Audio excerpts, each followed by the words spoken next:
So I've been feeling called to journal lately, and being that I don't have time to physically sit down and journal, I'm gonna do it now. I'm gonna do a video journal. It just makes sense to me. I have a lot of thoughts, a lot of going-ons that have been that I've been needing to process lately.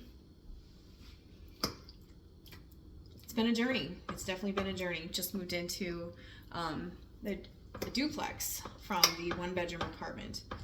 So last year, when I told my ex-husband that I wanted a divorce, we found a one-bedroom apartment because we were going to do what was called nesting, where the kids stay at the house and then the parents alternate who uses the other residence. So you take turns. You know, the whole point is to kind of just keep the kids in their environment, keep things normal and flowing for the kids, and as normal as possible, while the spouses get their space from each other, think about things, recuperate. It became apparent to me pretty early on that my heart wasn't into it. Every counseling session we went to, they said, this is only going to work if you want to be here. And in my head, I'm like, I don't want to be here. I'm just already checked out. And after months of being convinced by my ex and others that I was just going through something and I needed to change my mindset, and even that, you know, perhaps it was like the hysterectomy or some of the hormones that I was on. I wasn't on any hormones. I was briefly on progesterone until I got my hysterectomy, you know, like 2 or 3 years ago. But yes, a hysterectomy is going to change your hormones. It's going to switch things up. It's not going to make you suddenly want a divorce. You know, incompatibility is going to make you suddenly want a divorce. Regardless, the nesting thing didn't work out very well because my ex works so many hours that he just wouldn't have been able to see the kids during the week. It just didn't make sense. So I said, you know, my schedule's a little more flexible. I will take the apartment, and I'll come take care of the kids in the morning after you leave for work, get them on the bus, get the lunches together, all that stuff, extracurriculars, whatever needs to be done in the morning. Laundry, grocery shopping, dishes, all that stuff. I still maintained all of the, wifely duties. I just basically slept somewhere else at the apartment, and then I stayed there on the weekends, which, you know, that's how we lived our lives for so long anyway, so the kids really didn't know any different. So that worked out well, but that worked until it didn't, I should say. And I kept saying, I'm going to keep doing it until it doesn't work anymore. Once it stopped working, because it was just becoming too much for me with all the running around, and then, you know, going back to the house after work and doing, you know, dinner, dishes, laundry, all that stuff. And then going back to the apartment once my ex was on his way home from work, typically around 5, 6, 7 o'clock. It varied quite a bit, and we never really knew until the last minute. He would get home just in time to, you know, maybe see how the kids' how their day was, get them to bed. And then when he was on his way home from work, that's when I would head to the apartment. Which before that, when he got home from work, that's when I would typically just head to the basement and read, Snapchat with friends, go for my walks, get my me time, let him have his time with the kids. It worked until it didn't. And it was a nice transition for me to leave the house. That house meant a lot to me. It was built on my dad's old farmland. It was next to both of my brothers and my dad. It's the reason we bought the house. So it was hard for me to leave that house, but the transition helped with the apartment. I digress. So I'm in the duplex now. I found a 3-bedroom duplex, a yard, basement with like an additional living room. So amazing. In the neighborhood we wanted to be in. It's right by the school, so the kids have been walking to school in the morning and they've been walking home after school. It's been awesome. I mean, I've only been here for a few days, but it's been an awesome few days. Getting settled in, running back and forth from the duplex to the apartment to grab things and then unpack and then go back. There's a bit of an overlap because it is now early April, second week of April, and I have the apartment until mid-July, but I couldn't pass this duplex up because it's exactly where we want to be, and it's more space. I get my dog back because I have a yard. Anyway, lots going on. So this will be my third home in the past 10 months, my second move. Divorce was finalized February 17th, so roughly 2 months ago. And things are going really well. I just had a friend compliment me today on, and she too, we volunteered to work concessions at the elementary school dance last week, and there was another mom with us, and my ex had come to pick up the kids because it was Friday, so it was his time to have the kids. And just our interaction went well, and the moms were talking about it after we left. You know, she told me, and she was like, wow, they're doing really well, they're getting along really well. And we're getting along better than when we were married. So, you know, there's a little more validation that was what we needed to do. So lots going on, lots of really good things. I enrolled in some classes online. I get to start those soon. I could probably start them as soon as I get settled into the apartment. This needs to get taken care of first.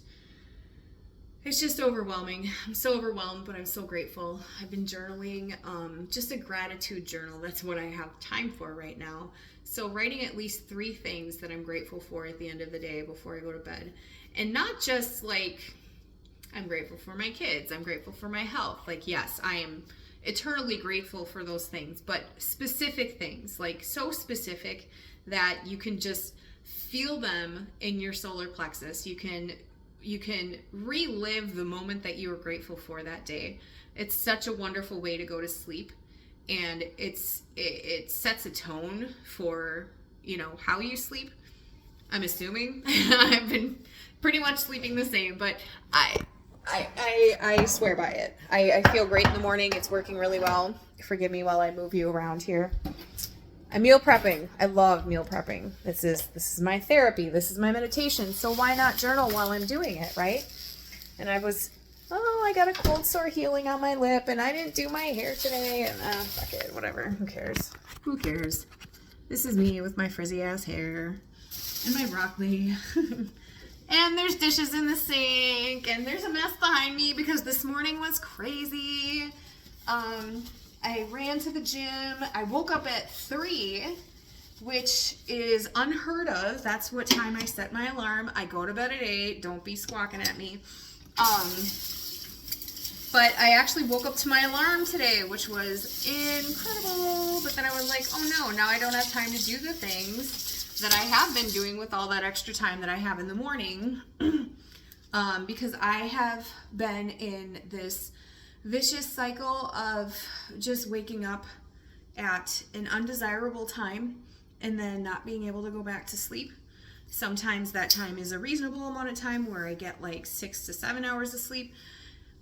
Usually not as frequently. Lately is like the 4 hours of sleep. Monday was rough. Monday I went to bed at 8. Probably didn't get to sleep till 8:30 or so. And then I woke up at like a little after 1, and I couldn't fall back asleep. Anyway, went to the gym this morning, had a good workout. I lifted. I still owe myself a mile and a half. I get a minimum 5 miles in every day. It did not start that way. It started out with this whole process. My whole weight loss journey, it started out with me just promising myself that I would walk 20 minutes a day. You're going to count your calories and you're going to walk 20 minutes a day. And that's your standard now. That's who you are now, and you're going to do it. You're going to do it. Make sure you do it. You got to keep those promises to yourself. You have to. If that's one thing I've learned in the past 3 years, it's that. It's keep those promises to yourself. And set reasonable goals. Like, the promises have to be reasonable. You know, you can't wake up one day and suddenly decide you're going to be this brand new person. You have to make gradual steps to create habits. You can't, if you wake up one day and suddenly decide that you're going to be this person that goes to the gym in the morning before work when you weren't the day before, and you're going to work out for an hour and do all these things and do the HIIT classes and stuff like that, that's all great if you're going to stick with it, but it's really hard to stick with such a big change right away. So that is something that I noticed, was I cannot stick with these like elimination diets where you just completely cut out everything you love from day 1. and then you lose 20 pounds and you love it and you feel great, and then you go apeshit because you're sick of such a restrictive diet that you just say, screw it, I don't want to live like this, I would rather be fat, you know. That's not the attitude to have, and that's not the way to go about making life choices or life changes. So anyway, that's how I started. That's how it all started. And honestly, this little trick too that I've been telling everyone about, it may sound crazy, but it works so well. I focused more on making the little changes to make myself feel better about myself. I started putting lotion on after I got out of the shower. That's it.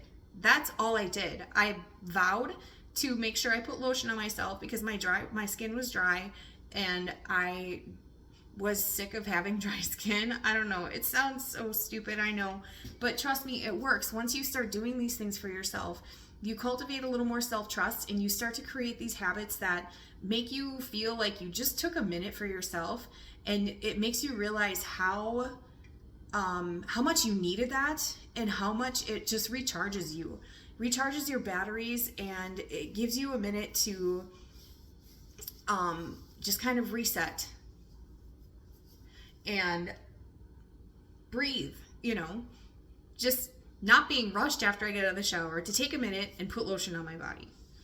I do it every morning, every single morning, and my skin feels fantastic. It feels fantastic. I have great skin. I know, I'm very well aware. I have a very good skin routine. I have great skin. I still break out every now and then, hormonal breakouts, whatever. My body's detoxifying. I just quit vaping. I took up vaping in August because I needed a crutch because a friend had left my life ducked out for like a month or so. But the point is, anyway, I digress. The point is, take a minute for yourself. Baby steps, small steps, gradual steps. Anyway, this is a journal. I'm not trying to preach. So yeah, good changes. Lots of good, big changes. But it's a lot. It's a lot. The whole weight loss journey in general, you know, losing almost 200 pounds is going to mess with anyone in so many ways. Emotionally, physically, I still struggle a little bit with the body dysmorphia. It's getting a lot better, but body dysmorphia, holy crap, is it real? It is so real. I mean, I've had people, like, even last week at the gym, good friend, called me tiny. And I was like, you think I'm tiny? And he goes, yeah, you're tiny. And I'm like, I've had so many people say this to me. I've had so many people call me tiny, but I used to be 350 pounds. I've struggled with my weight my entire life. I've never been called tiny before. So at first, honestly, it felt condescending. I thought it was like a gym rat thing because my trainer called me tiny human. And then this other guy that I had kind of briefly dated, went on a date with, flirted with, whatever, called me tiny. I was like, maybe that's a gym rat thing. Like, you're just calling everyone tiny because it makes you feel bigger or whatever. I don't know. Anyway, I digress again. Body dysmorphia is real. It's gotten so much better. So much better. I'm just learning not to compare myself to others and just be satisfied with how I feel. It's a lot of hard work, and it's a lot of mental redirection,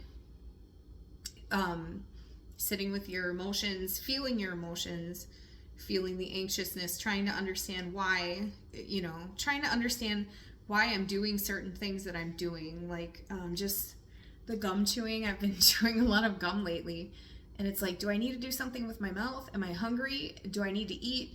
Am I, what's going on? Is it because I quit vaping? Do I need to be talking? Which is also another reason I decided to do the video journaling, because I'm like, yeah, talking. I do it all day long. I do it all day long at work. I talk things out with my clients, and I have incredible conversations with some of these people. Incredible in-depth conversations, not just like the superficial, mom talk.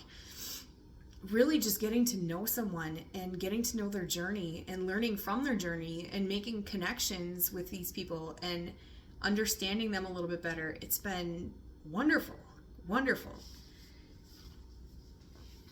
Little changes here and there. They add up in anything. physically, you know, even with the house, making these changes in my personal habits to make sure I pick up after myself at the end of the day. I do not like going to bed knowing there is a messy kitchen. I don't like that. When I wake up in the morning, I need to see a clean kitchen, and that's not because I'm anal. It's because clutter in your house is literally clutter in your mind.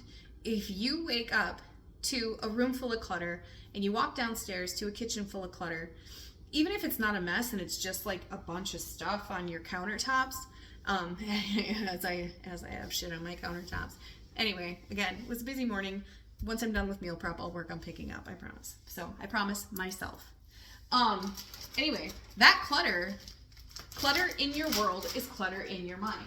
It sincerely is. And you really realize how much it affects you mentally once you start to correct it.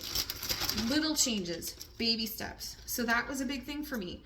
One of my baby steps towards maintaining a cleaner household and a clutter-free household, one of the baby steps was to make sure that there were no dishes in the sink or on the counter before I went to bed.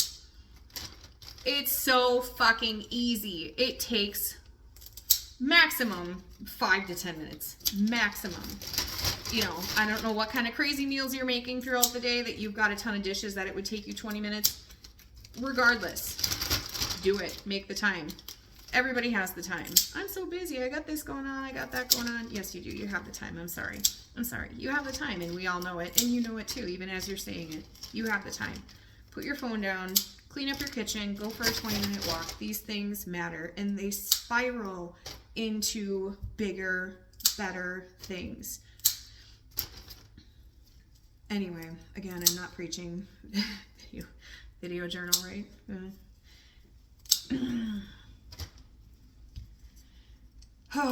Lots going on. Talking to this new therapist has been wonderful. I absolutely adore her, but I do realize that all she's doing is listening to me figure it out. That's not all she's doing. I take that back. That's definitely not all she's doing. She offers great feedback, and that's why I like her. She's not just validating me. She will, you know, point out things here, there, or just ask questions that, you know, lead me to, you know, I get it. I get your point. Which is wonderful. Her name's Deborah. So I was totally expecting an older lady. She's not. I think she's younger than me. She looks younger than me anyway. I love her. I really enjoy speaking with her. I found her on BetterHelp. And I downloaded BetterHelp to utilize the therapy services until I was able to get in with a therapist that one of my clients had recommended to me. He said that this other therapist, Emily, was just very straightforward, blunt, to the point, will be honest with you. And I'm like, yes, that's what I need. Going to therapy during my separation, I enjoyed that woman. I appreciated her very much. She validated a lot of my feelings, which is great. But I also didn't want someone to just sit there and validate me all day, because I'm aware that, you know, I have valid thoughts and feelings. Everyone does. But I wanted someone that was going to give me a little more feedback and wasn't afraid to be honest with me. She definitely served a purpose at that time in my life, though, because she reassured me, no, you're not going crazy. This is how women, this is what happens with women when they decide they, you know, don't want to be with that person anymore. They internalize, and then one day they just realize they're checked out, and that's literally what happened to me. I just woke up and I was like, I'm done. I'm just done, you know. And my ex, when I talked to him, which was probably one of the hardest things I've ever done in my life, just initiating that conversation and breaking his heart, because he didn't deserve that. He's a good man. But he also doesn't deserve to be with someone that doesn't want to be with him either. He deserves to have that happiness, and I do too. You know, we just don't belong together anymore. I do believe that we were meant to be together to create our children. I appreciate the time that we had together, but we're just not a good match. You know, you can't force that. You can't force someone to change. And it really sounded like I was just making excuses at first because I couldn't really pinpoint what was going on in my brain. I couldn't really pinpoint what I was feeling because honestly there were outside factors. There were, but I wouldn't have been feeling the way that I felt about these outside factors if there was a connection between me and my ex in the first place. And the outside factors just made me realize how much John and I did not belong together. And the sheer fact that these men came into my life, I don't want to say accidentally, but the sheer fact that they were just right there in front of me without me even looking or trying was just so eye-opening to the fact that like there are other men out there for me that are more meant for me, that I have more in common with, that you know, the friendship that I had with these men was empowering and uplifting and encouraging, and it made me want to be a better person. It made me improve myself. It made me reflect on the person that I was at the time and want to make changes. Like, I feel like that is such an amazing thing to give someone, and that's exactly what I want out of a relationship, is just constantly growing, encouraging each other to grow, and constantly just wanting to learn more about life and experience more. I was very restless. Very restless. I always have been. Now that I think of it, I always have been restless. I've always felt like there's just more. There's more. We have one life. One life. One life. I'm 42 and I've lived a great life so far. This far. It's been amazing. I've experienced amazing things. My dad, I'm so grateful that he traveled with us when I was younger as much as he could. He worked so much. But he did what he could, you know. Never doubted for a second that we were priority one, despite how much he worked. You're amazing, Dad. You're amazing. I don't know how you did it. Single dad with 5 kids. And, you know, my mom's amazing too, because she worked with the tools that she had. And, you know, while some people on the outside may not agree with the choices she made, and I didn't for a long time either, and I still don't. She worked with what she had, you know. She wasn't given the tools to deal with the emotions she was feeling during her divorce, or, you know, she wasn't given the tools to figure out how to be by herself. I don't know that she's ever been by herself or single, you know. If she, wow, yeah, definitely something I need to focus a little bit more on, and which, you know, I knew I have been. You can't just jump from one relationship to the next. You can't. That's not fair to yourself. It's not fair to the person you're jumping into those relationships with. There's a reason for it. There's a reason why everyone says you need to be single for a while.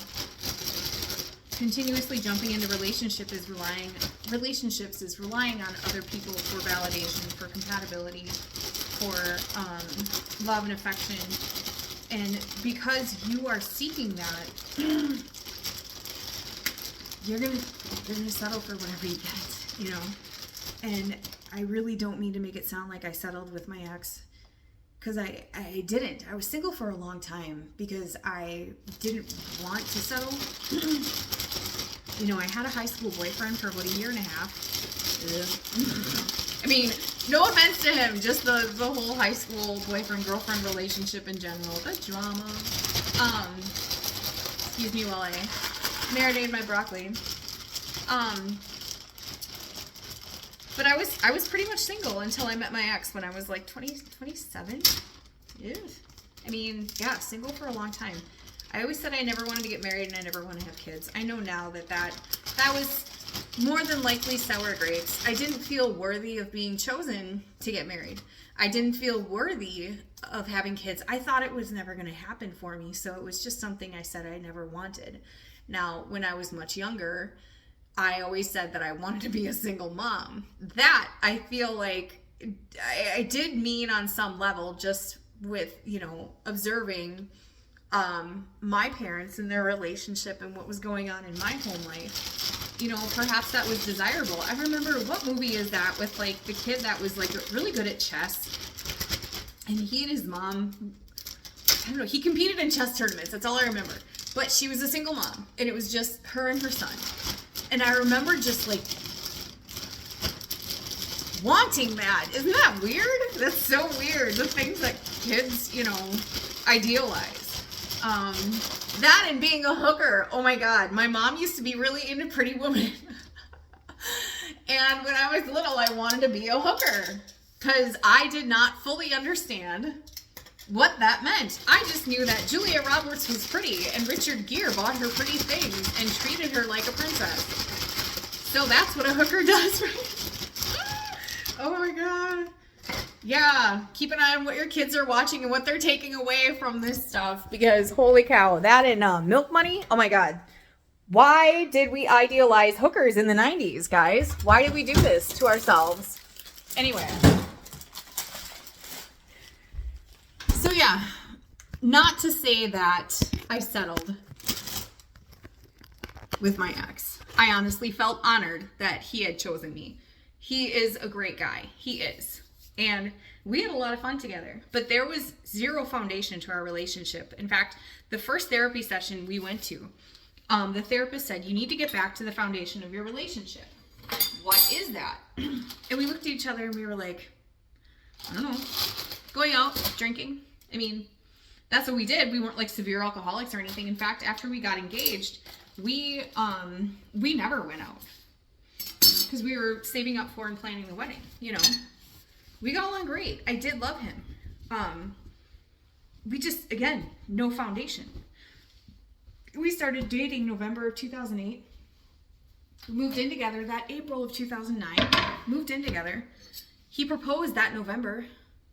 And then we were married a year later. Or less than a year later. You know, there was no time to really get to know each other. There wasn't. We got along. We had fun. But... And we did have mutual, you know, morals and goals and stuff like that. You know, I chose an appropriate partner. I wasn't dating wildly inappropriate guys, or, I mean, like I said, I wasn't really dating anyone. But there was nothing tumultuous or bad about our relationship. It's just two people that don't belong together, and once I realized that we don't belong together, I mean, what's the point, right? Once you're checked out, you're checked out. And like I said, the outside factors, I just know that there's more for me out there. Just something more intense and engaging, and you know, we don't have the same sense of humor. We never really did have the same sense of humor. We had similar shows that we thought were funny and stuff like that, but for different reasons. Like, we argued a lot over really stupid shit. Michael from The Office drove him nuts, and it drove me nuts that he drove him nuts, because Steve Carell is a wonderful actor. He's obviously typecasted, but he's good at it. Like, it's funny. He's a funny idiot. I love him. And Steve Carell, as a person, if you read anything anyone has said about him, wonderful actor, wonderful person. So my ex thought that that's exactly how Steve Carell is, and that's why he's typecasted. And I'm like, no, he's a good actor. He's good at this character. That's not how he... Anyway, Taylor Swift, that was another one. If you don't like Taylor Swift, that's fine. Don't like Taylor Swift, but please don't like her for the wrong reasons. My ex would basically slut shame her, and I said, you know what, I have a history too, so if you're talking shit about T Swift because she's going on dates, A, what does that say about me and how you feel about me? That's insulting. B, nobody's effing business, seriously, who's going on dates. And C, like, I'm sorry, but you've dated a lot too. You lost your virginity at a very early age. You've cheated on girlfriends. So, just saying, bro. Anyway, just got under my skin, and he knew it. He knew it got under my skin, and he thought it was funny. That's the other thing. Like, there came a certain point that he was treating me more like a friend and like a brother than a woman. You know, not to say that he didn't value me as a wife or make me feel pretty or tell me I was pretty or, you know, buy me flowers and stuff like that and try to take me out for dates. Or, you know, I knew the second the kids went to bed that his hands would be all over me. It wasn't that he didn't treat me like a spouse in that sense, but the constant like picking on me and thinking it's funny to like upset me because my reaction was always, you know, comical, I guess. I don't know. It's like a hobby in my family to upset me. Which, I mean, I get it. Like, I get worked out sometimes. I call it the ruffling my feathers. Yeah, ruffle my feathers. Like, I understand it's funny because I sometimes go on rants.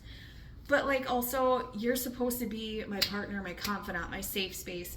Like, can you please not make fun of me in front of my family? Or can you maybe defend me a little bit when it goes overboard? Like, you're a teammate. Be on my team. I don't know. And, you know, I would talk to him about this stuff, and it was just kind of in one ear, out the other.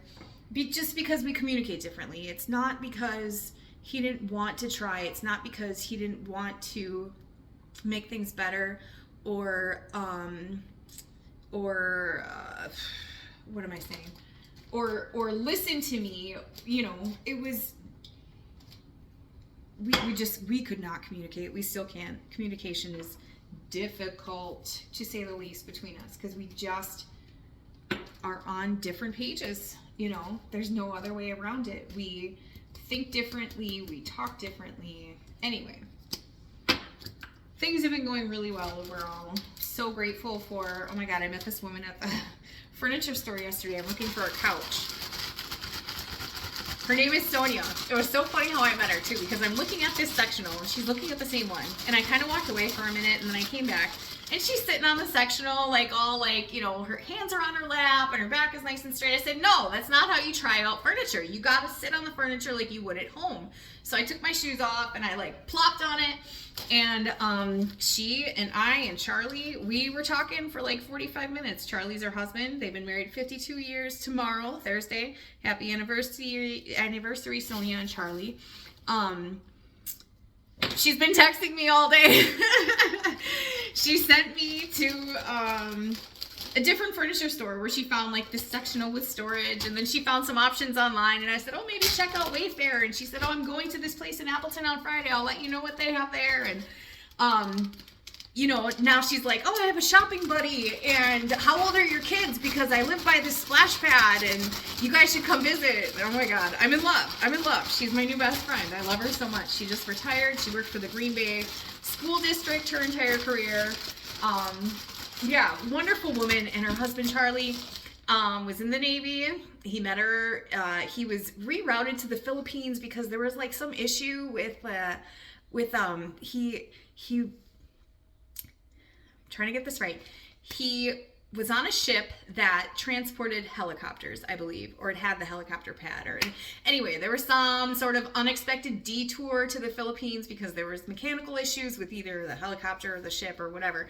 Anyway, that's how he met beautiful, wonderful Sonia. Meant to be.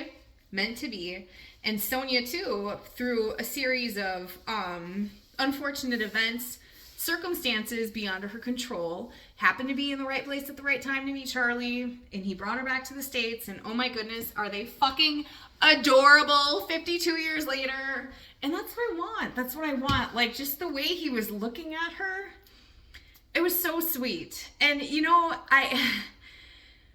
John looked at me similarly too, but she looked back at him that way, and I just, that, you know, that mutual admiration and the playfulness that they had after 52 years, and her just like rambling to a stranger and him like soaking it up and just adoring it and interjecting, and they just had a wonderful dynamic and you could feel it, and it was so sweet. And I can't wait.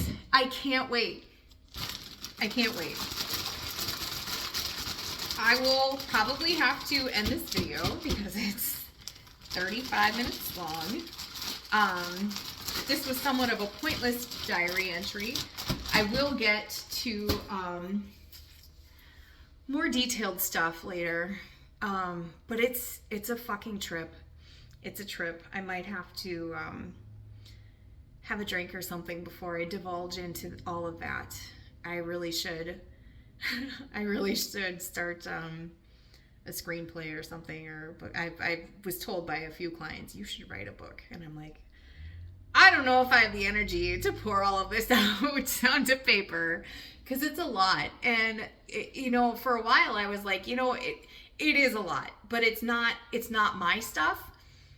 But now that I think about it, it is my stuff. Like it's my stuff because it's part of my mom's past. It's part of my dad's past. It's part of my family history that I was involved in. It has developed me as a person. It has, these past few years too have been, this last year specifically has been nuts. I'll have to get more into detail about that stuff. I would really have to just like sit down and try to remember everything and organize my thoughts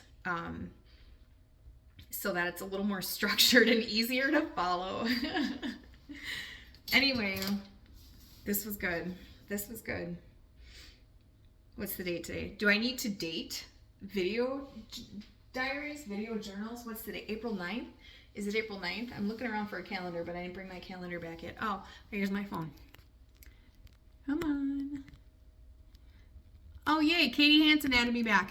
Wednesday, April 9th. That's today's entry. That was quite the entry. Yeah.